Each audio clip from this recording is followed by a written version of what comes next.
Di sela polemik tudingan ijazah palsu, mantan Presiden Indonesia ke-7, Bapak Joko Widodo menyampaikan statement secara terbuka bahwa ada agenda politik besar untuk menjatuhkan reputasi dia yang sudah dibangun selama ini. Dan di situ Pak Jokowi juga menyampaikan dan berani menjamin bahwa ada aktor politik besar yang ikut bermain di dalamnya. Yang tidak kalah menarik adalah ketika Pak Jokowi juga menyampaikan bahwa dirinya memang masih punya reputasi gitu. Di satu sisi dia bilang bahwa ada tuduhan ingin menjatuhkan reputasi dia, tapi di sisi yang lain Pak Jokowi menyampaikan bahwa dia nggak punya reputasi. Tapi ya beginilah Pak Jokowi itu khas politik Jawa gitu. Apa yang disampaikan tidak kemudian bisa menjelaskan secara utuh apa yang sebenarnya terjadi. Mau tahu contohnya?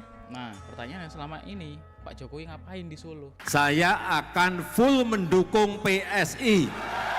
Tapi tunggu bentar.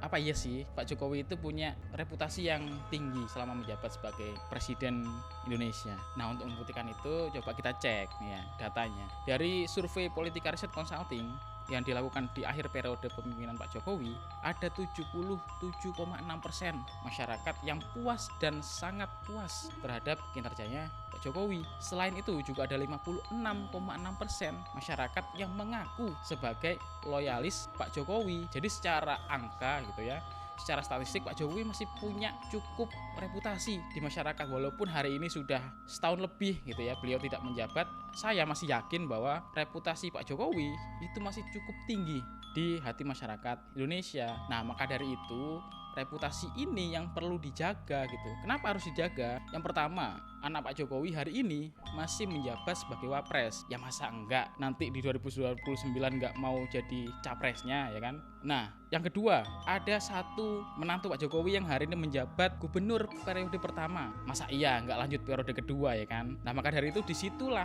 pentingnya Pak Jokowi untuk terus menjaga reputasi politik dia agar tetap dipercaya oleh masyarakat yang kemudian diharapkan dapat menopang nih anak-anaknya dan juga menantunya dalam karir politik ke depan. Jadi ya wajar kalau hari ini Pak Jokowi nggak lagi tinggal diam dengan kondisi yang seperti ini, tudingan ijazah palsu yang berlarut-larut. Karena apa teman-teman? Karena reputasi politik Pak Jokowi ini penting untuk memastikan anak dan menantunya itu tetap bertahan dalam karir politik mereka. Tapi ini bukan dalam konteks dinasti politik, tapi soal keniscayaan bahwa reputasi politik itu penting bagi siapa saja yang ingin membangun karir politik yang panjang.